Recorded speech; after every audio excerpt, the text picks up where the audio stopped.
ceritamu, bangun reputasimu. Selamat datang di Pro Podcast yang antar kamu untuk awali ceritamu, bangun reputasimu. Podcast yang seru banget buat belajar dunia public relations bareng aku Arneta.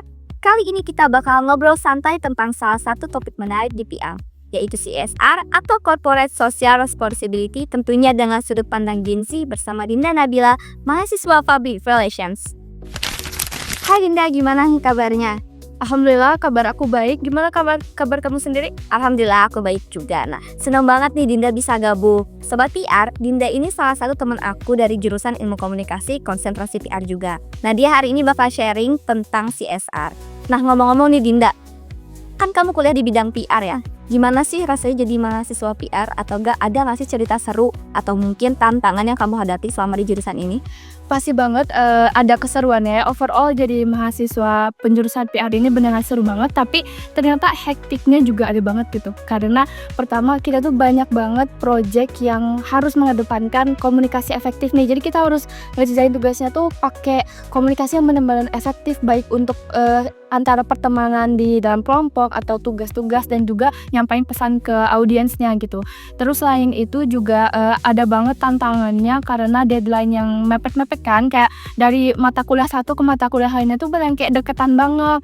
Terus juga belum lagi kita harus bisa nentuin strategi tadi sama anggota kelompok, karena tugas kelompok tuh kalau misalkan strateginya nggak oke bakal jadi agak berantakan gitu kan. Nah selain itu juga kita beneran harus dituntut untuk kreatif ya, kayak berpikir cepat gitu. Kalau misalkan konsep ini udah selesai, kita benar-benar harus bisa maju nih konsep selanjutnya tuh kayak gimana. Nah, terus dari yang tadi Dinda ceritain tuh kan pasti ada relate-nya lah ya, apalagi tantangan-tantangannya itu pasti kayak setiap jurusan juga ada tantangannya sendiri kayaknya ya. Nah, waktu awal masuk Ilkom nih, ekspektasi kamu tuh tentang PR tuh kayak gimana sih? Terus setelah dijalanin gitu ya, sesuai nggak sih sama ekspektasi itu? Waktu masih jadi orang awam nih ya terkait PR, aku tuh dulu kayak sebatas ngeliat kalau PR tuh keren loh, karena jadi salah satu wajah perusahaan gitu kan. PR tuh ngobrol sama publik, terus jalin hubungan sama media, terus ngobrol sama orang dan berusaha nih gimana caranya orang tuh biar bisa suka nih sama brand atau perusahaan kita. Tapi ternyata waktu aku udah belajar, beneran PR itu kompleks banget sih. Kayak selain itu tuh kayak kita tuh beneran harus bisa paham nih audiens kita tuh kayak gimana ya gitu. Terus yang menurut aku yang benar-benar tantangan gede itu ketika kita harus ngehandle krisis. Karena krisis itu kan beneran harus dihandle-nya tuh harus benar-benar kayak strategis banget gitu.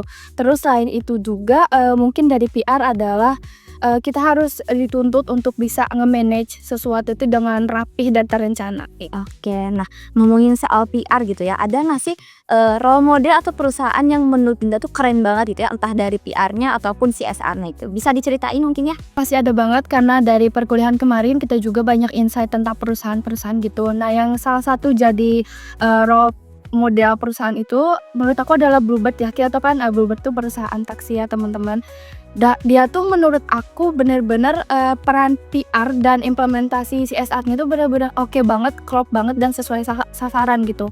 Karena dilihat dari perusahaannya sendiri, mereka tuh nggak fokus kayak urusan aku aja deh gitu, fokus cari duit aja deh. Dan mereka tuh nggak kayak gitu, bener-bener kayak lingkungan sekitar perusahaan, terus komunitas lokal dan juga masyarakatnya tuh beneran mereka perhatiin gitu. Beneran mereka kebutuhan mereka nih yang dari adanya perusahaan kita di sini tuh dipenuhi gitu, kebutuhan itu. Jadi itu sih kenapa aku bisa suka banget sama Bluebird dan bahkan dia jadiin role model untuk aku gitu. Oke, menarik banget nih ya. Nah, dengerin Dinda tadi udah ceritain pengalaman-pengalaman jadi mahasiswa PR. Nah, jadi makin kebayang gitu kan ya gimana menariknya kalau misalkan kalian ini masuk di jurusan ini gitu kan. Nah, ngomong-ngomong nih sebelum kita nyemplung ya ke topik CSR, ada baiknya kita bahas sedikit nih tentang PR, karena sebenarnya CSR ini salah satu bagian dari PR ya Din ya. Iya betul. Nah, aku mau tahu nih Din, menurut kamu tuh PR apa sih? Oke, PR itu menurut aku setelah belajar kemarin, jadi itu tuh salah satu kegiatan komunikasi yang mana kegiatannya itu untuk menjembatani antara perusahaan dan publiknya, baik itu internal ataupun eksternal gitu. Nah tujuannya tuh untuk apa ya? Untuk membuat suasana atau kayak perusahaan tuh benar-benar harmonis gitu perjalanan perusahaannya tuh, jadi nggak kayak perusahaan dingin gitu kan, kayak benar-benar antara perusahaan sama karyawan sama masyarakatnya tuh beneran hangat dan bisa berjalan barengan. Terus juga untuk PR sendiri dia tuh punya peran yang benar-benar kompleks banget, harus bisa untuk riset, habis itu harus bisa untuk planning, pastinya habis planning harus bisa eksekusi juga, dan terakhirnya itu harus bisa evaluasi karena PR itu kan bukan kegiatan yang sekali beres ya, tapi memang harus berkepanjangan banget. Oke, nah jadi CSR itu kan bagian dari PR yang sebenarnya punya peran besar banget gitu ya buat hubungan baik sama publik. Nah sebenarnya CSR itu apa sih? Kayak apa CSR ini tuh cuma kegiatan sosial aja gitu ya? Atau sebenarnya ada hal lain yang lebih fundamental? Oke, mungkin orang-orang taunya CSR itu kayak kegiatan amal gitu ya, karena kan kayak biasanya berupa bantuan beasiswa kayak gitu kan. Nah tapi kita balik lagi ke definisi awal, CSR itu sebenarnya adalah sebuah bentuk tanggung jawab perusahaan atas keberadaan perusahaan itu sendiri terhadap lingkungan sekitar dan juga masyarakat sekitar gitu, karena pasti perusahaan itu kan memberikan suatu dampak tertentu lah, baik dari segi apapun itu, yang sehingga dia tuh harus nih bertanggung jawab secara sosial ke masyarakat dan juga kepada lingkungan gitu. Selain itu mungkin dari pemahaman masyarakat di Indonesia sendiri, sebenarnya CSR itu yang harus dipahami banget adalah CSR beneran kegiatan yang berkelanjutan, bukan sekedar ngasih bantuan di awal doang tapi abis itu udah gitu instan selesai gitu, enggak kayak gitu teman-teman. CSR itu beneran harus dilakukan secara berkepanjangan dari awal, penentuan target, terus kayak planning dan sampai eksekusi dan evaluasinya tuh harus benar-benar secara langsung dilakukan secara berkelanjutan gitu, dan juga kita harus ngelihat dampak jangka panjangnya kayak apakah masyarakat atau lingkungan itu benar-benar menerima manfaatnya dengan efektif gitu. Sih. Nah kita kan tinggal di negara Indonesia gitu ya. Aku mau tahu sih sebenarnya gimana kondisi CSR di Indonesia itu sendiri.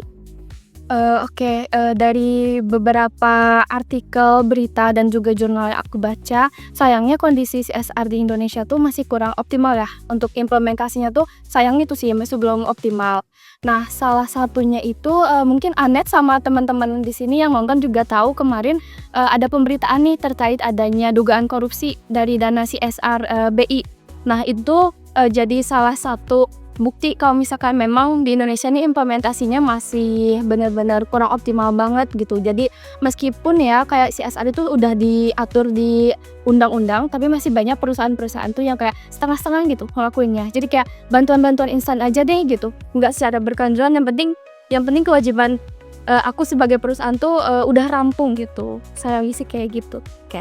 Nah kalau menurut kamu penting gak sih kalau Gen Z itu tahu soal CSR ini?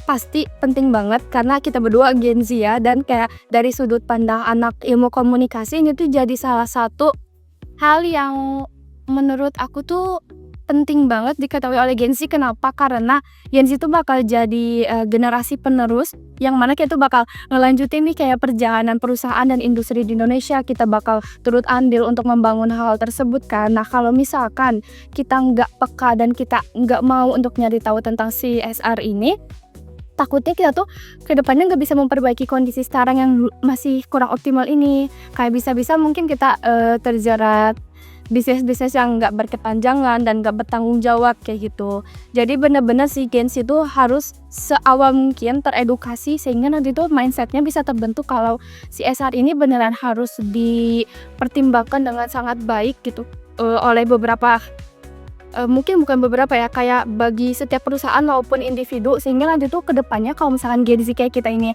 duduk di perusahaan terus kayak punya perusahaan itu bisa ngegebrak nih kayak CSR perusahaan kita tuh beneran harus oke banget, kita harus bisa memperbaiki kondisi-kondisi yang kemarin masih belum optimal gitu.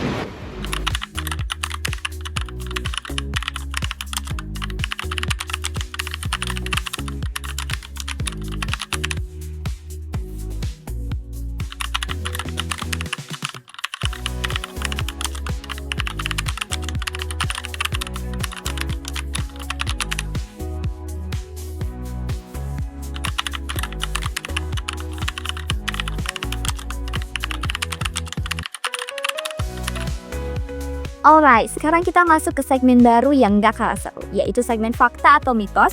Nah, di segmen ini kita bakal bahas tanggapan-tanggapan dari Gen Z soal CSR. Nah, Dinda kan udah hadir ya di sini sebagai salah satu perwakilan dari Gen Z gitu. Siap ya, Din? Siap banget. Oke, pertanyaan pertama. Fakta atau mitos, CSR itu win-win solution. Jadi oke buat perusahaan dan keberlangsungan masyarakat, juga untuk lingkungan. Ya, jadi kalau misalkan untuk ini adalah fakta ya, karena beneran win-win solutionnya tuh kenapa? Karena untuk masyarakat sendiri pasti dapat nih manfaatnya, karena kan CSR biasanya dalam bentuk bantuan seperti beasiswa dan lain-lain, sehingga masyarakat pasti dapat kayak terpenuhi gitu kebutuhannya. Lalu untuk perusahaan sendiri, lagi-lagi kita pasti tahu untuk memperbaiki atau meningkatkan nih citra serta reputasi perusahaan, sehingga nanti tuh nama perusahaan tuh bisa jadi lebih harum lagi gitu ya di kalangan para publiknya. Nah, untuk di pemerintahan sendiri, untuk pemerintah dengan jalinan pemerintah, pastinya CSR ini bermanfaat karena membantu memberikan pembangunan fasilitas, terus juga kayak pembiayaan untuk kayak pembangunan fasilitas itu dari pihak perusahaannya. Jadi pemerintah juga pasti merasa terbantu dengan adanya CSR ini. Jadi beneran ini tuh fakta. Oke, keren banget, ternyata win-win solution gitu ya. Nah, selanjutnya fakta atau mitos, kalau CSR itu nambahin beban perusahaan aja gitu, karena harus ngeluarin anggaran yang lumayan besar. Oke, mungkin kalau untuk yang ini 50-50 ya, kayak fakta dan mitos juga. Karena kan CSR itu pasti butuh anggaran khusus kan untuk kayak pelaksanaannya gitu, nggak mungkin ambil dari dana lain. Nah, mungkin dengan penyediaan anggaran khusus ini, pasti perusahaan ngerasa kayak, oh agak terasa beban ya gitu mengeluarkan dana besar. Tapi ya balik lagi loh, kayak manfaat yang didapat perusahaannya juga beneran sama besarnya dengan dana yang dikeluarkan. Kayak misalkan perusahaan tuh bisa jadi citranya jadi bagus, reputasinya jadi bagus, karyawannya nih jadi lebih nyaman lagi di perusahaan karena CSR ada untuk karyawan juga. Terus selain itu pastinya perusahaan bakal jadi punya track record yang bagus gitu sih. Oke, nah tadi kan kenapa sih enggak untuk ngeluarin beban di awal, maksudnya ngeluarin anggaran besar di awal daripada nanti enggak ngeluarin sama sekali tapi ya gitu-gitu aja gitu ya perusahaannya. Selanjutnya fakta atau mitos, kalau berjalan CSR itu gak luput dari usaha PR untuk menjembatani nih antara perusahaan dan juga masyarakat. Ini benar fakta banget karena PR sama CSR itu udah kayak bestie banget nih gitu. Kayak CSR gak mungkin akan berjalan dengan lancar tanpa adanya peran PR, karena untuk pelaksanaan CSR sendiri, PR itu nanti akan melakukan riset dulu nih, kayak mungkin ke publik internal atau eksternal, kayak terkait apa aja sih kebutuhan yang perlu dipenuhi sama perusahaan gitu. Jadi pasti akan riset dulu tentunya biar target CSR-nya itu lebih spesifik dan memang kena sasaran gitu kan. Kalau misalkan nggak ada riset, pastinya nanti nggak akan berjalan dengan lancar dong. Nah, selain itu juga ada planning, jadi PR pasti merencanakan dengan sebaik mungkin, sedetail mungkin agar nanti manfaatnya bisa tersampaikan ke target sasarannya. Terus juga nantinya bakal ada evaluasi.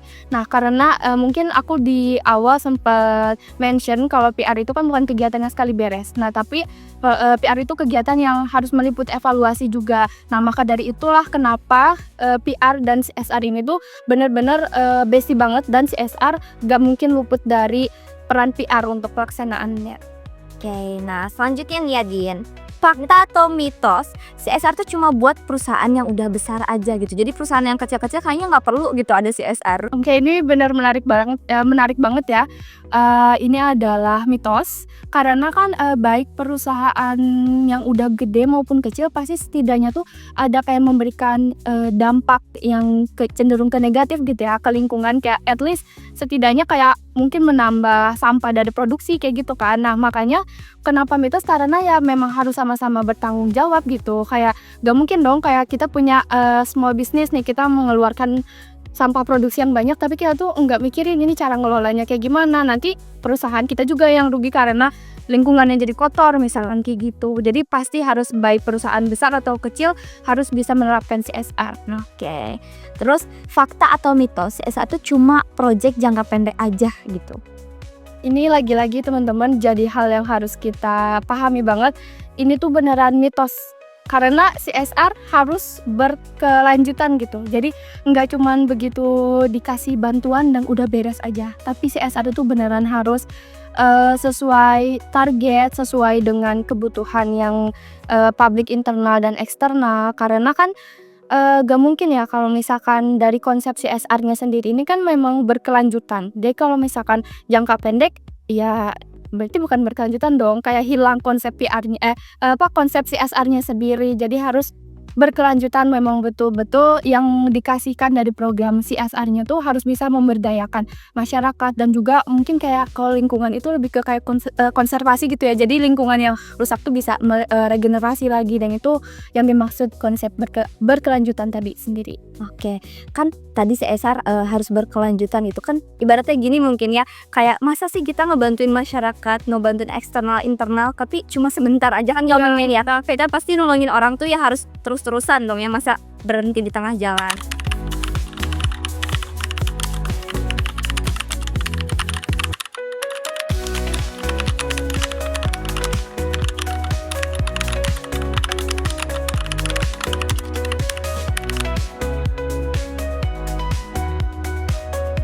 Oke, jadi tadi itu penjelasan menarik tentang CSR. Nah, kalau kita ngomongin CSR yang berkelanjutan gitu kan, tadi di awal Dinda sempat mention ya tentang Bluebird. Kayak Bluebird tuh salah satu perusahaan besar di Indonesia kan, Din? Iya, Kayak di Indonesia. Siapa sih yang nggak tahu gitu ya Bluebird, kayak dia tuh identik dengan taksi yang warna biru itu gitu ya. Betul. Nah, ngomong-ngomong soal itu, sebenarnya Bluebird tuh punya program-program CSR apa aja sih, dan apakah programnya itu berkelanjutan? Karena kan tadi kita ngebahas kalau CSR tuh harus berkelanjutan ya. Terus kayak kenapa sih bisa dijadiin role model oleh seorang Dinda gitu ya?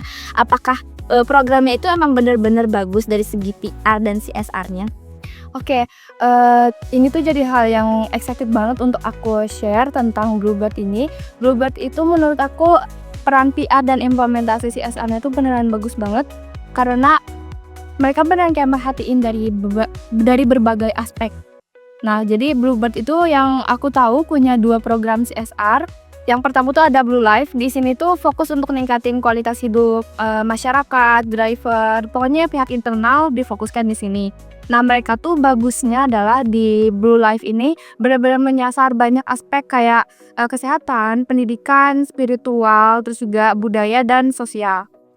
Nah, untuk dari segi aspek kesehatannya sendiri, Bluebird itu punya program untuk rutin donor darah setiap 3 bulan sekali, diikut sertai oleh karyawan, terus kayak driver juga.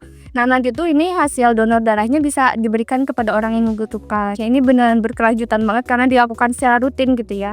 Terus juga di kesehatan tuh ada periksa mata gratis dan pemberian kacamata gratis. Kacamata kan jadi alat yang penting banget ya, apalagi untuk driver gitu. Kayak di jalan tuh harus kelihatan jelas gitu untuk keamanan juga. Nah, dan di itu kacamata tuh bisa jadi dipakai lama gitu, jadi berkelanjutan banget. Selain itu ada dari aspek spiritual. Ini beneran heartwarming banget karena mereka tuh suka memberangkatkan 10 karyawan untuk pergi umroh ke tanah suci kan. Kayak ini beneran keren banget menurut aku ya. Terus kayak dari segi pendidikan, mereka tuh ada menyediakan beasiswa, yang mana beasiswanya beneran berkelanjutan banget karena kan sekolah tuh kayak menimba ilmu kan, yang mana ilmu tuh beneran dibawa loh sampai kita tua nanti, sampai kita kemana-mana pun ilmu tuh pasti dibawa gitu. Dan kerennya lagi, Bluebird tuh ngasih kesempatan untuk anak-anak di Indonesia tuh untuk mendapatkan pengalaman dan kesempatan untuk belajar menimba ilmu sebanyak mungkin. Terus juga dari aspek budayanya, Bluebird itu melakukan pelestarian upacara melasti di Bali, dan itu tuh benar-benar jadi salah satu hal yang menurut aku sampai budaya juga beneran diperhatiin banget loh sama perusahaan Bluebird gitu kan.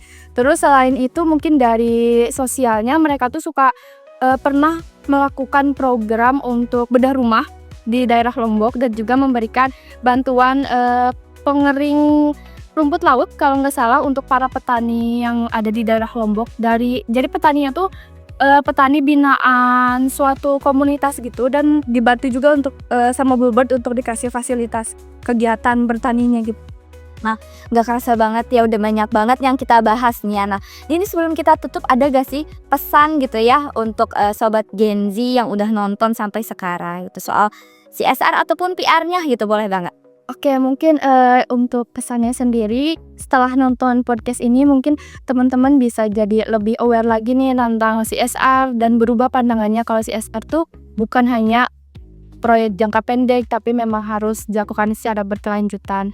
Terus juga semoga bisa mendapatkan insight bahwa berjalannya perusahaan tuh bukan fokus hanya untuk perusahaan aja lah, bukan untuk cari cuan aja lah, tapi gimana caranya kita semua tuh berkolaborasi nih buat nyiptain lingkungan yang lebih baik, terus juga kayak struktur, mungkin kayak kondisi masyarakat yang lebih baik juga. Oke, thank you banget Dinda untuk pesan inspirasinya dan makasih banget udah hadir di Prolog.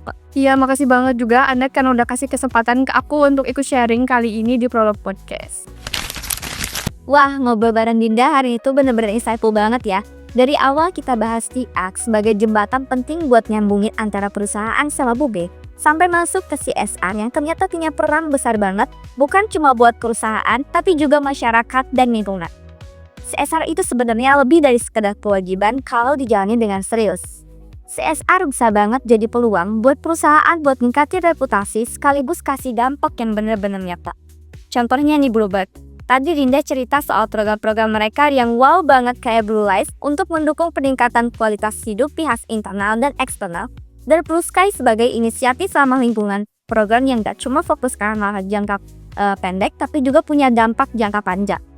Nah ini nih kenapa kita bilang CSR itu bukan beban tapi peluang. Peluang buat perusahaan kayak Bluebird buat jadi role model yang gak cuma fokus cari profit tapi juga bikin perusahaan positif yang benar-benar relevan dan impactful. Jadi CSR itu gak cuma baik buat perusahaan tapi juga bikin masyarakat dan lingkungan jadi lebih baik. Nah buat kita Gen Z, ini reminder banget, siapa tahu nanti kita akan ngembangin program CSR yang lebih kreatif dan lebih impactful dan pastinya relevan buat masa depan kita. Dan buat Sobat PR yang lagi dengerin, makasih ya udah stay sampai akhir. Jangan lupa like, comment, dan subscribe Prolog Podcast, awali ceritamu, bangun reputasimu. Sampai ketemu lagi di episode selanjutnya ya, bye Sobat!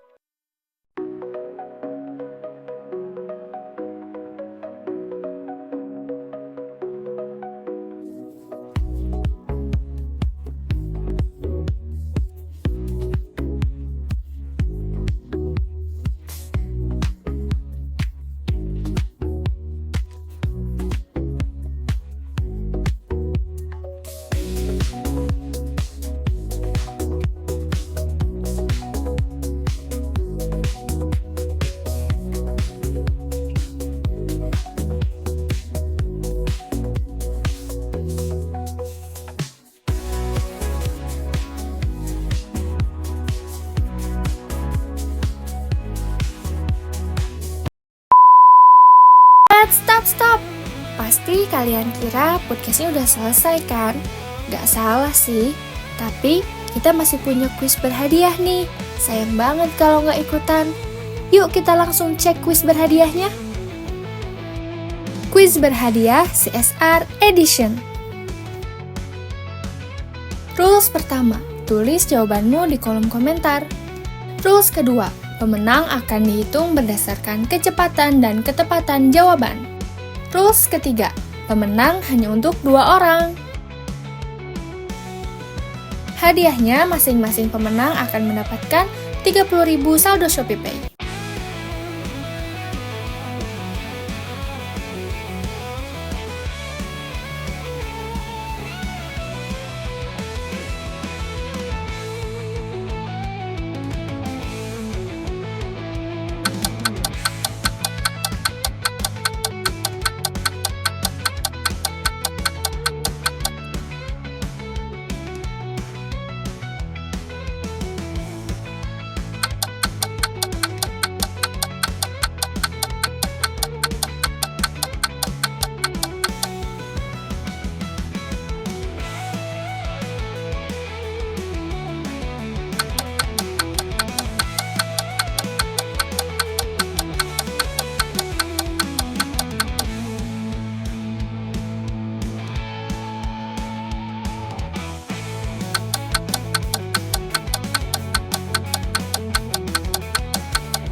Gimana nih jawaban kamu?